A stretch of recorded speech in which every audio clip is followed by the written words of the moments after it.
turn to Jorge Heine. He's a former Chilean ambassador to China. He's a research professor at the Party School of Global Studies at Boston University. Ambassador, do you agree with what Joel Richards, our correspondent in Buenos Aires, had to say? It wasn't just that Milei won, it's the level, it's the statistics by the large margin that he won. 55.7 compared to Massa's 44.3%, the highest percentage that a presidential candidate has received in Argentina since 1983. What does that tell us? Well, it tells us the depths of the Argentine crisis. It won by a landslide, much more than by what the polls had predicted. I will say this, to the credit of Argentine democracy, Sergio Massa, the other candidate, the candidate from the ruling coalition, conceded even before the official results were in, which is rather uncommon, but I thought it was a nice gesture. Now, that said, you asked before, what happens now?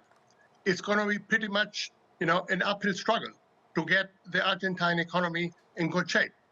Argentina owes $45 billion to the IMF. It has no money how to do that. About 20 million Argentines receive subsidies in one form or another. That's almost half the population. Argentina is running a huge deficit. If it cuts subsidies, there might be, social unrest. If it doesn't, the deficit will keep growing.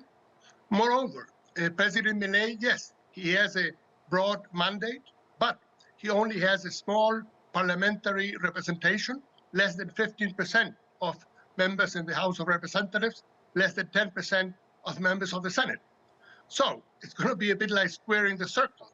A very ambitious program, things like closing the central bank, dollarizing the economy without a parliamentary majority. It's not going to be easy. But can he do it, Ambassador, in 18 to 24 months? Well, there's a big question mark on that. Moreover, he comes from outside, Argentine politics. He is very much an outsider. He doesn't have the sort of, experienced politicians around him that could manage such an ambitious task. He doesn't have the technocrats, the technopoles around him that could do it. So I don't think it's going to be easy. I think it's going to be quite difficult. Moreover, in Latin America today, presidents that do not have strong parliamentary support and that run into economic trouble may well see their mandates short. Parliaments are often quite unforgiving and may turn against them. This has been happening in Peru. It happened in Brazil not too long ago. So we should really watch out what is going to happen. So, Ambassador, where did Massa go wrong in his messaging? Did he? Well, some people would say that he did a lot better than he otherwise would have. Let us not forget, he is the Minister of Economic Affairs in Argentina today, in a country that has been running 140% inflation. To get 44% of the vote under such circumstances is a bit of a miracle. I think Massa ran a good campaign, but the circumstances are so bad. The numbers we've already heard, 40% poverty rate, 10% extreme poverty. I mean, Argentina at the turn of the 20th century was among the top 5 richest countries in the world.